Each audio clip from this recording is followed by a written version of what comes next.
Collector सर्दी भरी रात में जिला मुख्यालय पर बने दो रैन बसेरों में रुकने वाले लोगों का हाल जानने पहुंची, लेकिन उन्हें ये देखकर अचरज हुआ कि इनमें कोई ठहरा नहीं था।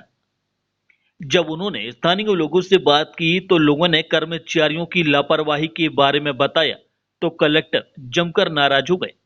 मौसम में तेजी से बढ़ रही सर्दी में मुसाफिरों के लिए संचालित रैन बसेरों के हाल क्या है, ये जानने के लिए दमोह कलेक्टर सुधीर कुमार कोचर रविवार रात रैन बसेरों का निरीक्षण करने पहुंच गए। उन्होंने जिला अस्पताल परिसर और बस स्टैंड पर बने नवनिर्मित रैन बसेरे का निरीक्षण किया। निरीक्षण के दौरान कलेक्टर इस बात पर नाराज हुए कि कोई भी यात्री रैन बसेरा में नहीं ठहरा था। वहीं स्थानीय लोगों ने कलेक्टर को कर्मचारियों के बारे में शिकायत की तो कलेक्टर ने संबंधित कर्मचारियों को निलंबित करने के आदेश मौके पर ही दिए। उन्होंने अधिकारियों को निर्देश दिए कि दोनों रैन बसेरा के बारे में व्यापक प्रचार प्रसार किया जाए, दीवारों पर दमोह हेल्पलाइन नंबर साफ तौर पर लिखा जाए और ये तय किया जाए कि यहां कर्मचारी 24 घंटे मौजूद रहें ताकि किसी भी यात्री को ठहरने में परेशानी न हो। इस दौरान मुख्य नगर पालिका अधिकारी राजेंद्र सिंह ठाकुर, सिविल सर्जन जिला अस्पताल डॉक्टर प्रहलाद पटेल मौजूद रहे।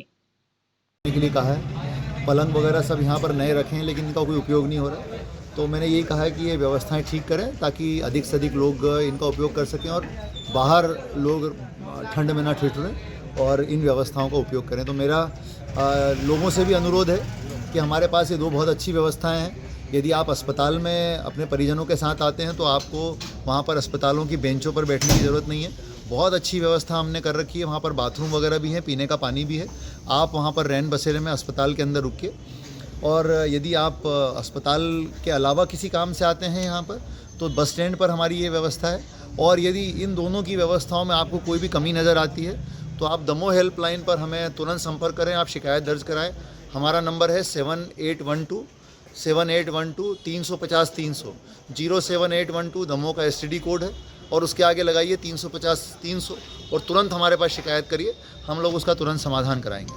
सर, दोनों रैन बसेरों का आपने निरीक्षण किया है, फिर भी लोग नहीं सर इसमें? निश्चित रूप से मतलब मैं क्या बोलूँ, ये हम सब जिम्मेदार हैं इसके लिए। नगर पालिका प्रशासन जिम्मेदार है, स्वास्थ्य विभाग जिम्मेदार है, जिले का कलेक्टर जिम्मेदार है, इसके लिए सभी जिम्मेदार हैं हम लोग। और वो वहाँ पर जिस तरह से वो आदमी रोया है तो मुझे लगता है कि हम यदि मानव की गरिमा नहीं बना के रख सकते हैं तो हमारे होने का कोई अर्थ ही नहीं है। तो इसीलिए उसको जिस तरह से भगाया गया वहाँ से, उसको सोने ही नहीं दिया गया रात को, ये परिस्थितियाँ बहुत दुर्भाग्यपूर्ण हैं। तो मैंने इसीलिए कहा है इन लोगों को कि ये नहीं चलेगा बिल्कुल, इस तरह का ये ज़ीरो टॉलरेंस है हमारी। और मैं फिर कहूँगा कि हम सब जिम्मेदार हैं इसके लिए। एक भी नागरिक को यदि कोई तकलीफ होती है प्रशासनिक व्यवस्थाओं के कारण तो कलेक्टर सीधे जिम्मेदार हैं, कलेक्टर के साथ साथ CMO नगर पालिका जिम्मेदार हैं, स्वास्थ्य विभाग जिम्मेदार है, हम सब जिम्मेदार हैं इसके लिए। और हम सब मतलब हमको संकल्पित होना चाहिए कि इन चीज़ों को ठीक करें, ये हमारी जिम्मेदारी है। सर, किसके द्वारा यह शिकायत आई? लेकिन मुझे बहुत बुरा लगा कि यदि किसी व्यक्ति को इस तरह से भगा दिया गया वहाँ से कि साहब आप नहीं रुक सकते हैं और आप रात को नहीं रुकेंगे यहाँ पे क्योंकि रात को वहाँ ताला लगा रहता है, तो बहुत ही दुर्भाग्यपूर्ण है। तो सर, यहाँ पे दो दुकानें हैं, शराब दुकानें, और ज़्यादातर लोग वहाँ से शराब खरीद के यहाँ वहाँ शराब पीते हैं, यहाँ पे भी डले हुए हैं, तो उसकी सुरक्षा के लिए क्या व्यवस्था? देखिए, आपने ये चीज़ ध्यान में लाई है, मैं पहले भी बस स्टैंड का दौरा कर चुका हूँ, तब ये चीज़ हमारे ध्यान में आई थी। हमने जो शराब की दुकानों के संचालक हैं उनके खिलाफ़ 1-2 बार जुर्माना किया है।